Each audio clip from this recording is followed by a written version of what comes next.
সুপ্রিয় সুধী, সবাইকে অনেক অনেক প্রীতি ও শুভেচ্ছা। যে যেখান থেকে দেখছেন আশা করি সবাই ভালো আছেন। কিন্তু যারা বাংলাদেশকে ভালোবাসেন, পৃথিবীর যেখানেই থাকেন, বাংলা ভাষায় যারা কথা বলেন, যারা বাংলাকে নিয়ে, বাংলাদেশকে নিয়ে, বাংলাদেশের মানুষকে নিয়ে চিন্তা করেন, তাদের মন আসলে ভালো থাকার মতো না। কারণ গত কমাস থেকে বাংলাদেশে যেই অত্যাচার, অনাচার, রাহাজানি, সন্ত্রাস, চাঁদাবাজি, ললেসনেস চলছে, সেটা দেখে কোনো মানুষের সুস্থ থাকা, কোনো মানুষের ভালো থাকা কোনোভাবেই সম্ভব নয়। আপনি দেখেন যে ডক্টর ইউনূস ক্ষমতা নিয়েছেন। ক্ষমতা নেওয়ার পরে প্রত্যেকটা রাষ্ট্রের একটা ডেকোরাম থাকে। দেখেন, বাংলাদেশ নতুন কোনো রাষ্ট্র না।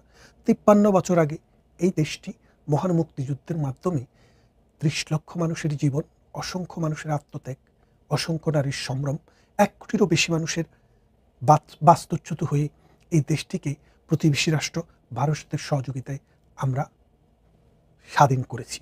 সেই দেশটিতে ৫৩ বছরে একটি সিস্টেম গড়ে উঠেছে, অর্থনীতি বিকাশ হয়েছে, একটা বোদ্ধা শ্রেণী, একটা ছাত্র শ্রেণী, একটা মধ্যবিত্ত শ্রেণী তৈরি হয়েছে এবং রাষ্ট্র কিন্তু ভালোভাবে চলছিল। বাংলাদেশে ৭০-৮০টি ইউনিভার্সিটি হয়ে গিয়েছে। চিন্তা করা যায়, বাংলাদেশের প্রত্যেকটা থানায়, প্রত্যেকটা ইউনিয়নে এখন কলেজ হয়ে গেছে। স্কুলের কথা তো বাদই দিলাম। তো সেই রকম একটা অবস্থায় থেকে আমরা যেখানে ছিলাম, সেখান থেকে ডক্টর ইউনূস যখন ক্ষমতায় আসে, মানুষের কিন্তু চাহিদাটা বেড়েছিল, কমেনি। কারণ মানুষের একটা ধারণা ছিল, যিনি শান্তিতে নোবেল প্রাণ, সারা পৃথিবীর মানুষ তাকে চিনে, তার তো আসলে এই মানে দেশের মানুষের প্রতি দায়িত্ব পালন তথা নীতির প্রতি, আদর্শের প্রতি ভালো একটা তার কমিটমেন্ট থাকবে এবং তিনি রাষ্ট্রকে সুষ্ঠু, সুন্দর এবং উন্নয়নের দিকে নিয়ে যাবেন। কিন্তু সেটা কি হয়েছে ডক্টর ইউনূসের? হয়নি। কেন হয়নি? ডক্টর ইউনূস আসলে বাংলাদেশের এজেন্ডা বাস্তবায়ন করার জন্য ক্ষমতায় বসেননি। তিনি ২টা এজেন্ডা নিয়ে ক্ষমতায় বসেছেন। এক হলো বিদেশি প্রভুদের যে পারপাস, সেটাকে সার্ভ করা। আরেক হলো বাংলাদেশে তার বরপুত্র যেসব লাঠিয়ালের মাথার উপরে লবণ রেখে তিনি বড়ই খেয়েছিলেন, সেই তাদের পারপাসটা চার্ভ করা। এই জন্য তিনি বলেছেন যে আমি বাংলাদেশের মানুষের সরকার না, আমি হলাম ছাত্রদের নিয়োগকৃত সরকার। এখন বাংলাদেশের ছাত্ররা কি কাউকে নিয়োগ করতে পারে সরকার হিসেবে? পারে না। কারণ বাংলাদেশে তো একটা সংবিধান আছে, একটা রাষ্ট্রের ডেকোরাম আছে, একটা প্রেসিডেন্ট আছে, একটা সংসদ আছে। তারপরে এই ছাত্ররা, নাবালক এইসব ছাত্ররা তাকে নাকি নিয়োগ দিয়েছে। কিভাবে নিয়োগ দিয়েছে? আসিফ নজরুল বললেন, চিফ অ্যাডভাইজার বললেন যে প্রধান আমাদের যে রাষ্ট্রের যে প্রধান বিচারপতি, তার কাছে প্রেসিডেন্ট একটি রেফারেন্স পাঠিয়েছেন যে এই অবস্থায় কি করা যায়। সেটা প্রেসিডেন্ট পারেন, কারণ বাংলাদেশের সংবিধানের ১০৬ অনুচ্ছেদে বলা আছে যে যেই সব বিষয় সংবিধানে পরিষ্কার নেই, অন্য কোনো আইনেও পরিষ্কারভাবে বলা নেই, এরকম কোনো উদ্ভূত পরিস্থিতিতে রাষ্ট্র কি করবে সেই ব্যাপারে প্রধান বিচারপতি রাষ্ট্রপতির অনুরোধ ক্রমে সেই বিষয় ফয়সালা দিতে পারেন। তবে সেটার জন্য তাকে পূর্ণাঙ্গ বেঞ্চে একটি শুনানি করতে হয়, শুনানি করে ডিসিশনটি দিতে হয়।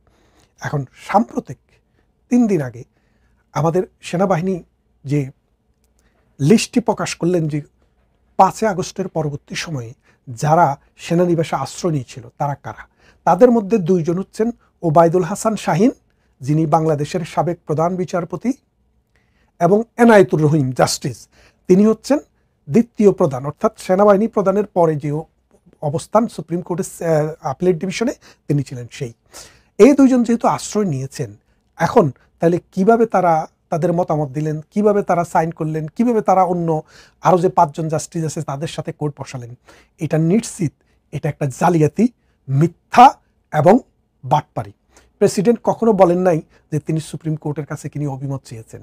এটা প্রধান বিচারপতির সাইন জালিয়াতি করে ডক্টর ইউনূসকে ক্ষমতায় বসানো হয়েছে। এখন ডক্টর ইউনূসের ক্ষমতায় বসানোর ভিত্তি যেখানে নেই, সেহেতু ডক্টর ইউনূস একটা অবৈধ সরকার। এখনই ডক্টর ইউনূসকে রাষ্ট্রকে ধর্ষণ করার জন্য গ্রেপ্তার করতে হবে, তাকে বিদেশে যেতে দেওয়া হবে না। ডক্টর ইউনূস পদত্যাগ করলেন কি করলেন না এটা কোনো বিষয় না, এখন শুধু ডেকোরামের ব্যাপার। তাকে কিভাবে বাংলাদেশের রাষ্ট্রপ্রধানের, সরকার প্রধানের ক্ষমতা থেকে কিক আউট করা যায় সেটা খুবই গুরুত্বপূর্ণ। এক। দ্বিতীয় কথা হচ্ছে, ডক্টর ইউনূস এই যে বললেন যে আমি পদত্যাগ করতে চাই, এটা তো আসলে পদত্যাগ করতে চাই সেই জন্য বলেননি। তিনি মনে করছিলেন বাংলাদেশের মানুষ তার পায়ে ধরবে। একমাত্র ডেইলি স্টার ছাড়া কোনো পত্রিকা, কোনো নিউজ মিডিয়া, কোনো রাজনৈতিক দল, আর জামাত কিছু অনুকম্পা দেখাইছে, আর ওই যে এনসিপি যেটা ডক্টর ইউনূসের দল, তারা ছাড়া আর কেউ কিন্তু ডক্টর ইউনূসকে বলে নাই যে না আপনি যেন না আপনি থাকেন। কারণ ডক্টর ইউনূসের যে কোনো ক্ষমতা নাই, তিনি যে একটা অথর্ব, তিনি যে একটা স্বজনপ্রীতি করে দেশটাকে ধ্বংস করে দিয়েছেন, এটা বাংলাদেশের মানুষ বুঝেছে। কীরকম দেখেন, তিনি এসে স্টারলিংক আনলেন কি জন্য? গ্রামীণ ব্যাংকের জন্য। এইরকম চুক্তি সাধারণত রাষ্ট্রের সাথে রাষ্ট্রের হয় বিদেশে, কিন্তু এটা হলো কার সাথে? গ্রামীণ ব্যাংকের সাথে। এক, দ্বিতীয়ত তার ভাই জাহাঙ্গীর সাহেবকে কি দিলেন ইনি? জাহাঙ্গীর ইব্রাহিম সাহেবকে উনি একটি বিশ্ববিদ্যালয় দিলেন, গ্রামীণ বিশ্ববিদ্যালয়। তৃতীয়ত তিনি কি করলেন?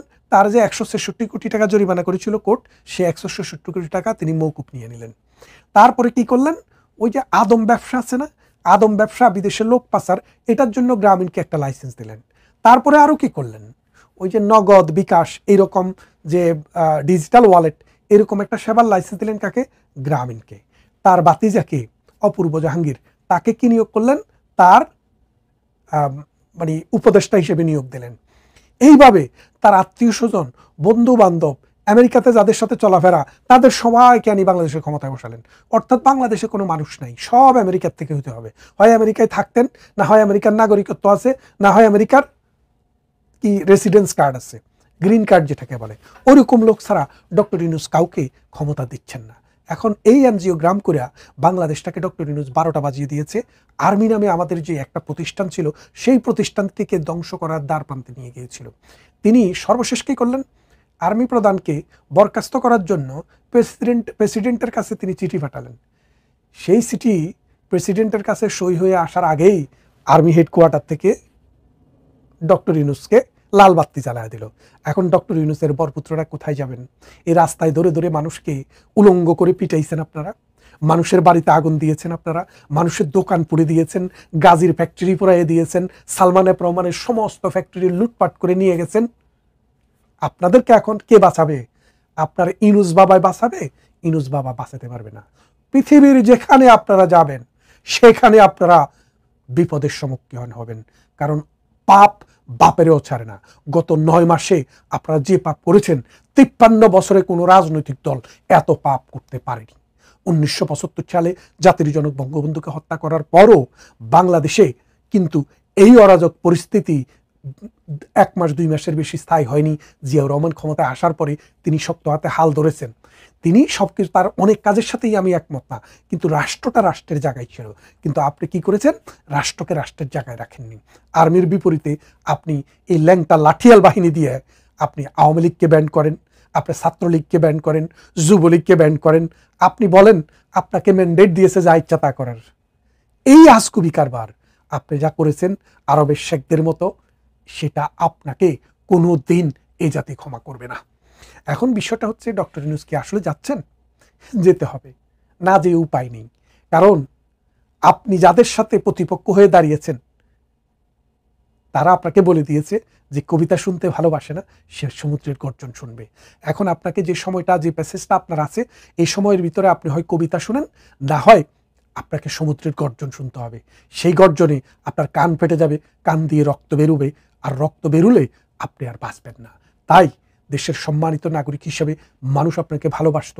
আপনি যখন ক্ষমতায় এসছেন, তখন বাংলাদেশের আপামর জনসাধারণ যারা আওয়ামী লীগ করে, তাদের মধ্যে একটা আশার সঞ্চার হয়েছিল যে না, ডক্টর ইউনূস তো ভিন্ডিকটিভ কোনো মানুষ নয়, তিনি তো কোনো অন্ধকার জগতের লোক নয়, টপ টেরর নয়, সন্ত্রাসী নয়, চাঁদাবাজ নয়, অথবা রাজনৈতিক দুর্বৃত্তায়নের কোনো অংশীদারও নয়। তাহলে ডক্টর ইউনূস ভালো কিছু করবে। কিন্তু ডক্টর ইউনূস যা করলেন, রাজনৈতিক দুর্বৃত্তায়ন নামে যাদেরকে গালি দেন, তাদের চাইতে 40 গুণ বেশি করেছে। বিএনপি কোনোদিন আওয়ামী লীগের মতো রাজনৈতিক শক্তিকে ব্যান করেনি, কারণ আওয়ামী লীগ বাংলাদেশের স্বাধীনতাকে বয়ে এনেছে, বিকিয়ে দেয়নি। তারপরে আপনি কি করলেন? আমাদের প্রতিবেশী দেশ ভারত, ভারতের সাথে আমাদের সম্পর্ক দীর্ঘদিনের সম্পর্ক, অর্থনৈতিক সম্পর্ক, বাণিজ্যিক সম্পর্ক, এবং আমাদের প্রতিবেশী সবচেয়ে লম্বা আমাদের সীমান্ত ভারতের সাথে, তাদের সাথে আপনি সম্পর্ক খারাপ করার জন্য দিনে দিনে প্রতিদিন বসে বসে পাকিস্তানের রাষ্ট্রদূতকে চা খাওয়ান, আপনার ঘরে যায় বসে বসে আলোচনা করে। আপনার বরপুত্র ওই ল্যাংটা লাঠিয়াল বাহিনী, সন্ত্রাস, চাঁদাবাজ এবং মৌলবাদের গডফাদাররা আপনার ওদের সাথে, পাকিস্তানিদের সাথে কথা বলেন। পাকিস্তানের বিমান, পাকিস্তানের এই জাহাজ বাংলাদেশে আসতে কোনো চেক করা হয় না। তো এইরকম করে আপনি কি করলেন? আমাদের প্রতিবেশীদের সাথেও আমাদের সম্পর্কটাকে ধ্বংস করে দিলেন। তাই আপনার যে এই লেগাসি বাংলাদেশ দীর্ঘদিন বহন করতে হবে। কারণ বাংলাদেশের মাথাপিছু আয় ছিল 7.5%, আর এখন 5, আর এখন আমাদের মাথাপিছু আয় 3.3, 3.5 ম্যাক্সিমাম। তাহলে আপনি বাংলাদেশের যে প্রোডাকশন এটা অর্ধেক কমাইয়া ফেলছেন। তার মানেটা কি দাঁড়ালো? এই গরিব, অসহায়, এতিম, দুস্থ মানুষ কোথায় যাবে, কি করবে, কি খেয়ে বাঁচবে এই বাংলার মানুষ? এই বাংলার মানুষকে আপনি হাতে হারিকেন ধরিয়ে দিয়েছেন। আপনাকে বাংলার মানুষ এই জন্য বিচার করবেই করবে।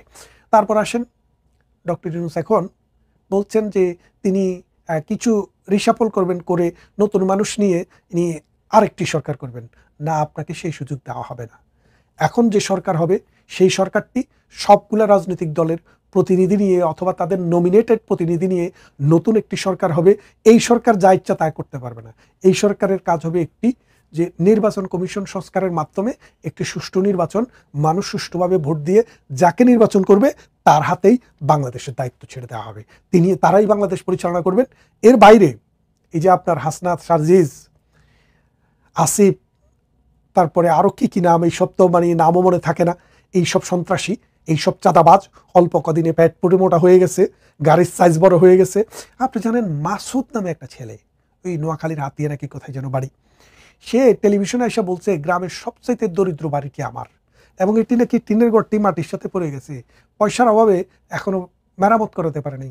সেই মাসুদ 1 কোটি টাকার গাড়িতে চড়ে। আপনি বলেন, এই হাসনাত, এই জঙ্গি নেতা হাসনাত, যে লোক মেসে থেকে কোনো রকম খাইয়া পড়া বাঁচত, সে এখন দাবি করে তার 3-4টা বিজনেস, কোটি কোটি টাকার বিজনেস। আলাদ্দিনের চেরাগ, এই আলাদ্দিনের চেরাগ হলো আলাদ্দিনের ডক্টর ইউনূস, তার এই চেরাগেই তারা ঘষে ঘষে কোটি কোটি টাকা বানিয়ে ফেলছে। তাদেরকে লাইসেন্স দিয়েছে যে আমি যখন বলবো সন্ত্রাসীর মতো সেখানে যায় আক্রমণ করবা, আর্মি পুলিশ ব্যবহার করব না, কারণ তোমরা পুলিশ মেরে পুলিশের কোমর ভেঙে দিয়েছ। তোমাদেরকে আমি নিশ্চয়তা দিয়েছি যে তোমরা যে পুলিশ মেরেছ তার বিচার বাংলার জমিনে হবে না। সেই জন্য আমি কি করেছি, একটা ডিক্লারেশন ইন্ডেমনিটি দিয়ে দিয়েছি তোমাদেরকে। তোমরা যাকে ইচ্ছা তাকে মারবা, আমি যাওয়ার আগে আরেকটি ডিক্লারেশন দিয়ে যাব যে এই ছাত্র বৈষম্য বিরোধী ছাত্ররা যাকে যাকে মেরেছে তাদের কোনো বিচার হবে না। এই আশ্বাস দিয়ে আমেরিকার কাছে তিনি যে নাকে খত দিয়ে এসছেন, বন্দর দিয়ে দিবেন, সেই বন্দর দেওয়ার চেষ্টা করেছেন এবং ওই করিডোর দেওয়ার চেষ্টা করেছেন। বাংলাদেশের ডিপ সিতে একটি বন্দরও দেওয়ার ব্যাপারে আমেরিকার সাথে তার নেগোসিয়েশন চলছিল। সেটি আশা করি হবে না, বাংলার জনগণ সেটা হতে দেবে না। তাই বলছি যে ডক্টর ইউনূসের এখন যে সময়টি আছে, এই সময়টি হচ্ছে মান ইজ্জত যেটুক আছে সেটুক বাঁচাইতে পারেন কিনা তাই। যদি তা না করেন, মান ইজ্জত দূরের কথা, বাংলাদেশে আপনি মির্জাফর, এখনও কিন্তু মীর পরিবারে জাফর নাম রাখে না। জাফর নাম আমাদের দেশে আছে, কিন্তু মীর পরিবারে জাফর নাম কেউ রাখে না, কারণ মির্জাফর একসাথ হইলে এটা খুব সিরিয়াস একটা ইম্প্যাক্ট হয়। তাই বলছি যে মির্জাফরের পরবর্তীতে আমরা মোস্তাক একটা নাম পেয়েছিলাম, এবং পরবর্তীতে আরেকটি নাম আসছে, সে নামটি আপনার। তাই আপনি এখনই সাবধান হন, নিজেকে সংযত করুন এবং আপনার এই অবৈধ ক্ষমতা থেকে বেরিয়ে গিয়ে বাংলাদেশকে মুক্তি দেন। গণতন্ত্র এবং সুষ্ঠু স্থিতিশীল একটা দেশ আসুক, আমরা সে আশা করি। আর যদি তা না হয়, আওয়ামী লীগের কর্মীরা রেডি, যে কোনো সময় আপনার আপনি যে তাদেরকে নিষেধ করেছেন, আপনি অবৈধ সরকার, আপনার এইসব নিষেধ নিয়ে আমরা চিন্তাই করি না। আপনাকে উড়িয়ে দেওয়ার জন্য কেউ লাগবে না, শুধু যুবলীগ, ছাত্রলীগ আর আওয়ামী লীগ, এই 3টা গ্রুপ যদি মাঠে নামে, তো ডক্টর ইউনূস আপনার অস্তিত্বের সংকট হয়ে যাবে, এবং আপনার যে নাবালক এই অবৈধ জঙ্গি, আপনার যে এই আদর্শিক পুত্র, এদেরকে এই বাংলার জমিনে বাংলার মানুষ কঠিন বিচার করবে। যারা দেখছিলেন সবাইকে অনেক অনেক শুভেচ্ছা, ভালো থাকবেন। কথা হবে অন্য কোনো ইস্যু নিয়ে, অন্য কোনো ভিডিওতে।